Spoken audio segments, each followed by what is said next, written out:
Welcome back to the Profit Builder Unscripted. I'm super excited you're here. And today we're going to be talking about how do you invest in time and energy into training your team so that they can really be their best versions of themselves and be successful at actually taking ownership in their jobs. All right, let's jump in. If you're a leader or manager who struggles with all the decisions in your business go through you, or that you are micromanaging people all the time, or you're a constant firefighter, those are signs that there's something that needs to shift. And that was the sign for me that I needed to make a change in my business, because I found that I was spending my time doing so many things that, one, I just like, A, was not fun, B, wasn't really the best application for my skills and talent. It wasn't where my business needed me most. And C, that I wasn't really utilizing the capability of my team in its best way. And I realized that if I was going to grow, I needed to make some changes. And this is a topic I talk with people about all the time. I've been teaching people for years about how do you build cultures of accountability? How do you get your team to take more ownership? And so I took on this big project recently where I was like, okay, I'm going to have my team take on this project and ask them to take ownership of it.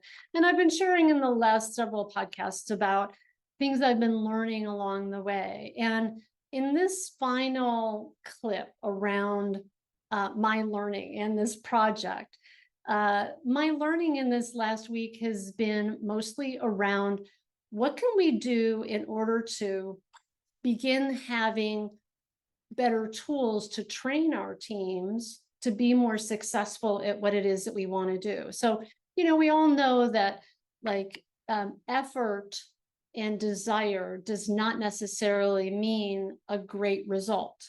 And if we want to create great results, we need to actually give people the tools and the training that they need to be able to be successful.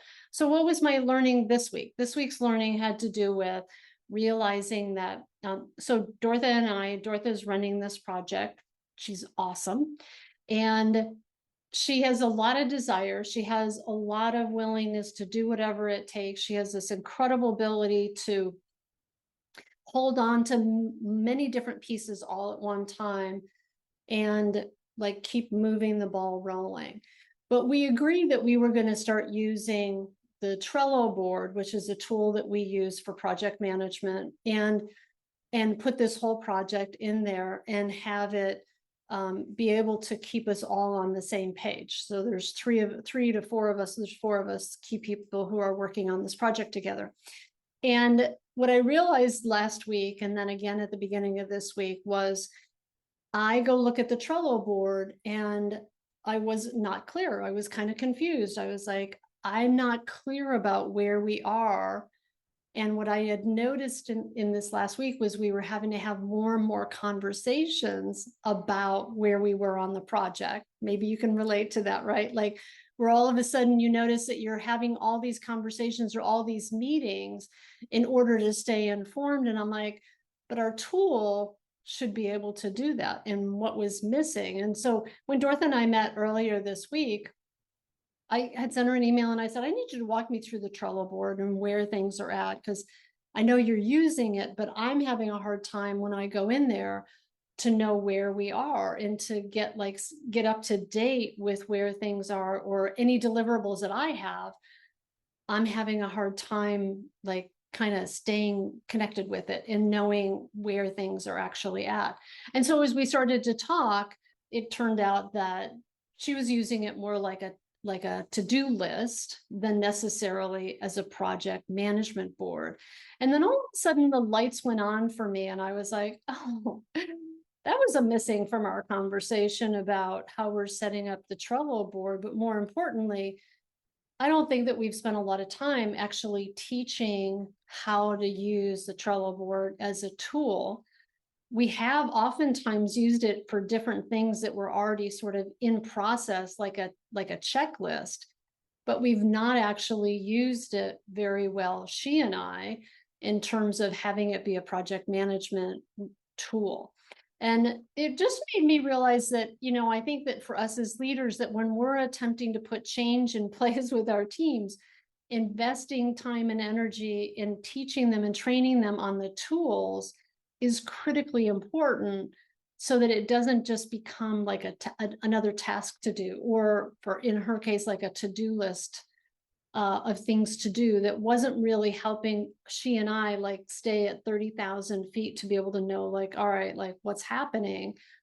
And it made me think of, for you as a contractor, if you're using Co-Construct or JobTread or Builder Trend, like how often is it that, like, oh, we do this in there, we do this in there, we do this in there, but do people actually understand how to use it as a project management tool?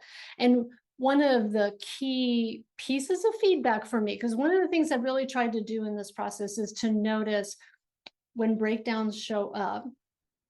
I try to ask myself the question, all right, what was the source of the breakdown? Like, what was missing at the front end that caused that to happen at the back end? And the thing that I was noticing, as I said, was I was starting to have all these meetings and we had all these check-ins and all these emails. I'm like, wait, like I'm still in the middle of it. That's not, like, I should be able to look at the Trello board. I should be able to, like, we should have more elevation from the minutia, and we're not using that tool very effectively. So there's something different that has to happen at the front end. Oh, we need to do more training. We need to talk about what does it mean to set up a project in the Trello board, so that we can be more efficient in how we're actually using it and be more efficient with each other in our time. And that for me, when I have deliverables, I know what they are and I know I can go in there, and the same thing for her, but that it keeps us on a path.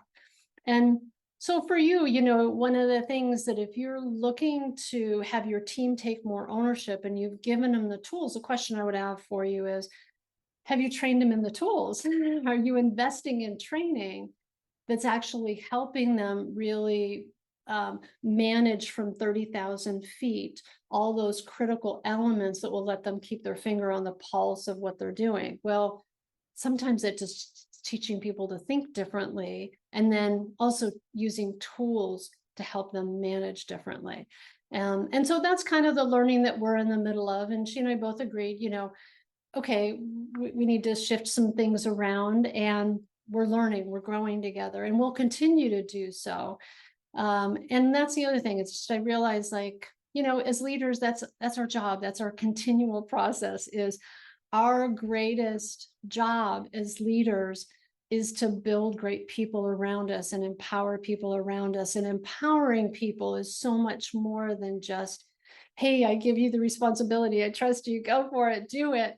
But it's a multi thing, right? It's training, it's being clear on expectations, it's managing by results, it's having clear outcomes, it's all of those things, and being able to have hard conversations. And I've talked about all of those things in these last several podcasts as I've been growing and learning in this journey of developing my team.